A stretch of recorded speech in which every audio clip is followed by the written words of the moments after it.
мы уже выразили наше полное несогласие с результатами выборов в Ростовской области. Вот мы имеем подтверждающие документы, первичные протоколы. Только по одному городу Шахты Ростовской области у нас крадут, значит, 30 на одном участке, 30 голосов, 35 и так далее. Вот на всех участках только одного города Шахты 300 голосов забирают в пользу Единой России. А в Ростовской области таких 42 района и города. Таким образом, по самым маленьким подсчетам, украдено более 10 тысяч голосов. Поэтому мы 100% проходим в Ростовскую областную думу. И сейчас мы потребовали, комиссия ЦИК занимается, туда, может быть, выйдет. Мы обратились к президенту страны, обратились в администрацию. Мы направили протесты в Ростовский облсбирком, прокуратуру и губернатору. Если они не пересчитают, не вернут наши цифры на всех участках, хотя бы для вхождения 5%, что было, 0,02 еще украли. У нас получилось 4,8 и 4,8. Даже здесь уже обнаглели, хоть бы оставили 5. Я не говорю о том, что «Справедливая Россия», там же в Шахтах тоже занимается фальсификацией выборов. У него 35-40 на отдельных участках. Это что такое вообще? И мне говорят из администрации Ростовской области: вот это они вас опустили. Уж только остановите карусель. «Справедливая Россия» всегда с криминалом связана, с каруселями. Посмотрите их участки, нигде в стране нет такого количества голосов, поданных за «Справедливую Россию». Именно в Шахтах. Их бандиты от «Справедливой России» вот опустили в пользу «Справедливой», тогда, естественно, процент нас опустился. Ну а мы-то при чем есть? Вы занимаетесь, если вы видите, что карусель от «Справедливой России», пресекайте, правоохранительные органы, работайте. Так «Справедливая Россия» тоже недовольна, что бандиты и денег столько потрачено, им мало, 7%, им подавай больше.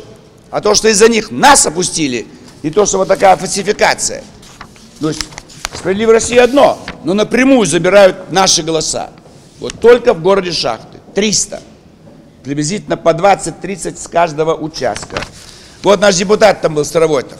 Вот он слышал даже разговоры. И есть запись, как они сговариваются опустить ЛДПР или украсть голоса. Давайте, доложите. Так как на день выборов я находился на территории Ростовской области, на одном из участков у нас есть аудиозапись, как представитель от одной известной партии предлагал для начала нашему наблюдателю... Единая Россия? Представитель партии Единой России, наблюдатель, предлагал представителю нашей партии сначала выпить спиртное, от чего отказывался наш наблюдатель. После этого предложил деньги в размере 3000 рублей. Далее в аудиозаписи следуют такие слова, как то, что мы пытаемся показать результат перед Москвой. Уважаемые коллеги, лишний раз это показывает, что наши региональные власти, муниципальные власти пытаются прогнуться перед Москвой, надеясь тем самым получить какое-то благоприятствование для своей деятельности в дальнейшем. Но мы считаем, что это подпадает под действие старой русской поговорки: «Заставь дурака Богу молиться, он его расшибет». Поэтому мы считаем, что такие действия компрометируют в целом партию власти, и правительство, и президент Российской Федерации должны поставить на этом вопросе жирную точку. И это вот, скажем, просто украли голоса, переписали протоколы. Это первичные протоколы. Федеральная комиссия, они их переписали. Если мы пойдем в суд, они дадут те протоколы. Скажут: эти протоколы недействительны, мы их не знаем. Вот те протоколы. Это же наглость. И заставят подписать членов комиссии за деньги. Запугают. Вы слышали, что там банду разоблачили наконец? 15 лет убивала людей. Десятки людей были убиты. Столица криминальной России, Ростов.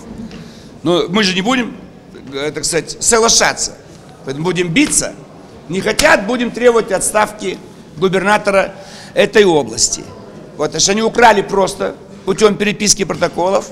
Второе, карусель «Справедливая Россия» вбрасывает лишние за себя, а за них никто не голосует. И третье, прямое давление на всех членов комиссии. Деньги, шантаж, угрозы. Это еще раз как бы давит с трех сторон. Обкарнали ЛДПР, и у нас ни одного депутата. И что, первый раз 20 лет так происходит. 20 лет мы оспариваем выборы. А потом собираются чудаки на Болотной и говорят, что они за честные выборы. А мы здесь горло рвем перед вами. Мы что, не за честные выборы? Что, нас не обкарнали? Сейчас они должны заткнуться на Болотной. Им дали самые чистые выборы. самые чистые. И все, кто хотел, 600 тысяч протестующих, они пришли, проголосовали. Это неумение власти организовать и мобилизовать избирателей в свою пользу. Из-за этого 2/3 не пришли. И потом Москва вообще плюет на все местные выборы. И при Лужкове не приходили. И да, все время вбрасывали бюллетени. В 5 часов 15% москвичей, вдруг в 7 часов 40%. Что, москвичи с ума сошли? В 7 вечера побежали избирать на участки, на дураков рассчитанное. Это что такое вообще? Полная профанация выборов в городе Москве при Лужкове. Полная коррупция. А сегодня это мы все, вот это, они болотную вызвали. И вот Ростов. Ростов папа. Они стесняются. Банду разоблачили, 15 лет убивает. Вот только сейчас разоблачили. Это смешно же. Потому что полностью коррумпированные правоохранительные органы. И вот в этой борьбе мы 25 лет ЛДПР. И находятся чудаки, нас упрекают, так сказать, что мы, так сказать, с какой-то партией власти. Единая Россия у нас забрала воском всех депутатов, под дулом пистолета перевели свою фракцию. Мы победили лет 5 назад. Сейчас Балтийский, 7 кандидатов в депутаты сняли. И прошли единороссы в одномандатных округах. Ну что это такое? Мы это говорим здесь каждый раз, после каждых выборов. Фракции выводим из зала. Мы вывели свою фракцию, и за нами пошли коммунисты, осмелели, справедливое. Сейчас мы через неделю, если никаких мер не будет принято, в следующую пятницу выведем фракцию из зала заседания.